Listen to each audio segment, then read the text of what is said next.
आज की इस वीडियो का सिंपल सा टॉपिक है इफ़ कंडीशन के अंदर क्राइटेरिया जो लिखते हैं, अगर क्राइटेरिया का कॉम्प्लेक्सिटी लेवल कुछ ज़्यादा बढ़ जाता है तो हम अल्टरनेटिव मेथड को यूज़ करके हम अपना आउटपुट निकाल सकते हैं। तो चलिए स्टार्ट करते हैं टॉपिक को। उम्मीद करता हूँ वीडियो आपको पसंद आएगी। अगर पसंद आए तो लाइक शेयर करना ना भूलें। चलिए स्टार्ट करते हैं फिर। एग्ज़ाम्पल ले लेते हैं। ये आपके सामने डेटा है स्टूडेंट मार्कशीट का।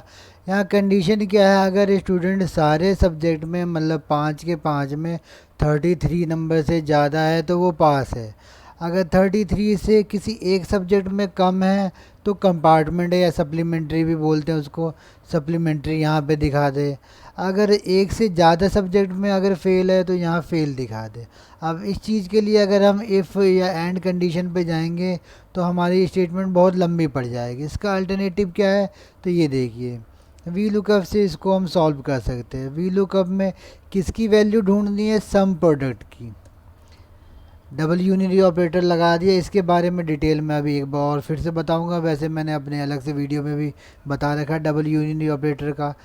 ब्रैकेट ओपन किया, सब्जेक्ट स्टार्ट कर लिया, जहाँ से जहाँ तक सेलेक्ट किया, इज़ लेस देन 33 को काउंट करने का ये काम करेगा। ये मेरा सम प्रोडक्ट जो भी आउटपुट आएगा तो यहाँ पे वी लुकअप में अब क्या ये मांग रहा है, तो यहाँ पे सम प्रोडक्ट को बंद कर दीजिए।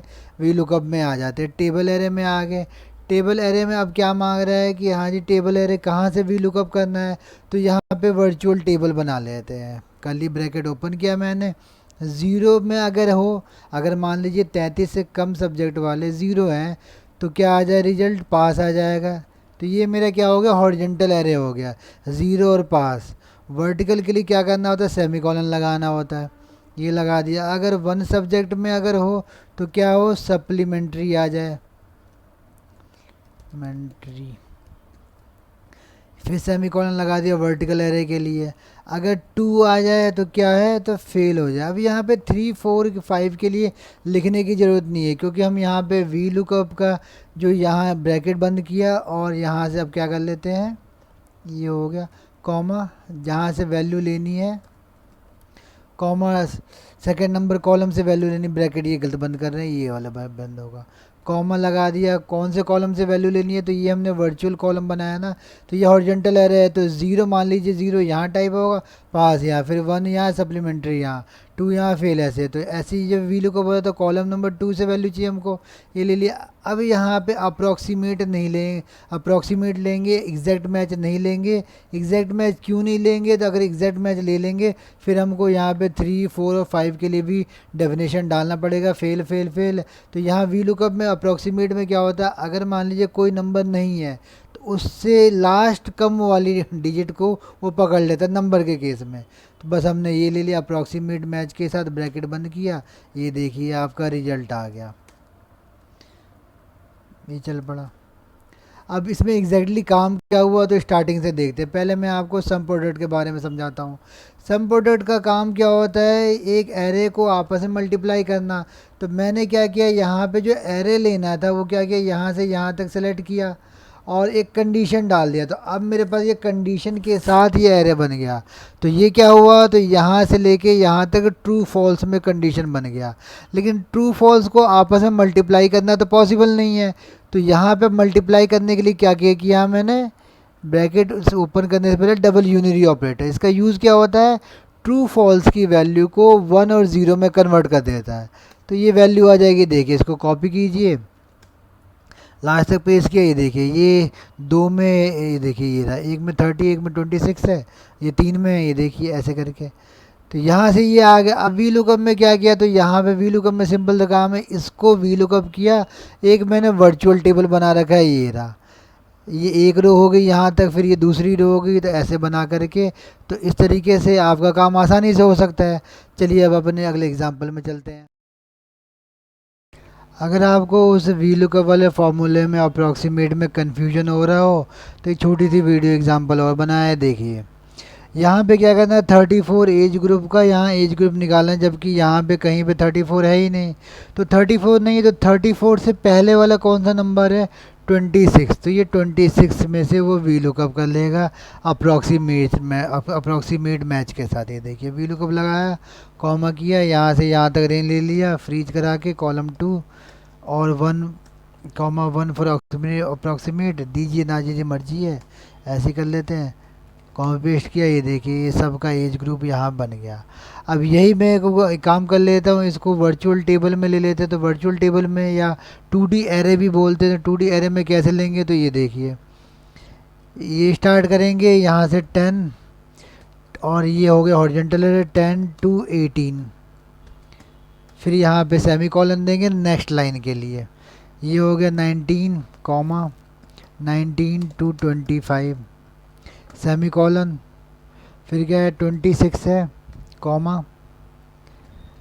26 to 35 सेमी कॉलन, फिर क्या है 36 है, 36 डबल कोट में 36 to 55, फिर सेमी कॉलन, फिर कितना है 56 है, डबल कोट में 56 to 80। तो ये मेरा 2D एरे बन गया। अब इसको वहाँ पे अगर वी लुकअप के बदले जहाँ पे हम टेबल रेंज ले रहे हैं उसके बदले अगर हम ये दे देंगे तो यहाँ पे इतने एरिया में ये लिखने की ज़रूरत नहीं है, आपका वर्चुअली काम हो जाएगा। ये देखिए ये रहा था रेंज, यहाँ पे उसको पेस्ट कर दीजिए हटा के, कंट्रोल V। ये देखिए आपका एग्जैक्टली वही काम करेगा, चाहे ये टेबल रहे या ना रहे, कोई फ़र्क नहीं पड़ेगा। तो ये मेरा 2D एरे या उसको वर्चुअल टेबल भी बोलते हैं, उससे भी हो सकता है।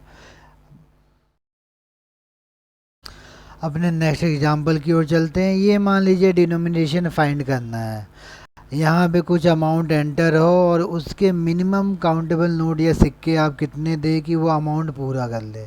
जैसे एग्जांपल मान लेते हैं मैंने ये दिया कुछ 4,560 रुपये, तो 4,560 रुपये के लिए ऐसे हम जानते हैं 2,000 के नोट 4,000 हो जाएगा, एक 500 का नोट और एक 50 रुपये का नोट और एक 10 रुपये का नोट, ये हो जाएगा। अब इस चीज़ को यहाँ कंप्यूटराइज कैसे करेंगे, तो देखिए पहला क्या करना होगा, हमको INT करना होगा। INT क्या करता है, पॉइंट के बाद वाली वैल्यू को टर्निकेट कर देता है। अगर मान लीजिए 23 डिवाइड बाई 2 करूँगा मैं, तो कुछ ये पॉइंट में वैल्यू आएगा, तो ये पॉइंट में नहीं आने देगा, ये प्रॉपर इंटीजर वैल्यू रखता है ये।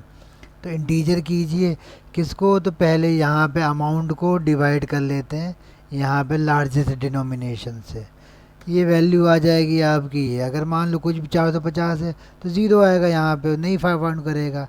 तो इस पे अब चलते हैं। अब यहाँ से यहाँ तक एक सिंगल फार्मूला लगेगा, तो इसमें 2 पार्ट में फार्मूले काम करेंगे। यहाँ पे आते हैं तो वही सेम चीज़ होगा, यहाँ पे INT ही करना होगा, लेकिन अब क्या करना होगा, जितना बाकी अमाउंट बचा हुआ है, अब बचा हुआ है तो यहाँ पे इसने क्या किया, जब हम यहाँ फार्मूले में तो पॉइंट को टर्निकेट कर दिया, हटा दिया, तो हम बाकी अमाउंट जो बचा हुआ उसको फाइंड कैसे करेंगे, तो फाइंड ये करेंगे, अगर मान लीजिए यहाँ पे 2,000 और यहाँ पे 1 लिखा हुआ है, तो ये मल्टीप्लाई बाई ये हो जाए तो कितना आ जाएगा, 2,000 आ जाएगा।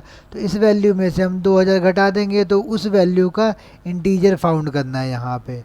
वो कैसे होगा, अच्छा उसमें अब क्या होगा, यहाँ पे तो ये होगा, जब नेक्स्ट लाइन में चलेंगे तो इन दोनों के लिए कंडीशन चेक करना पड़ेगा।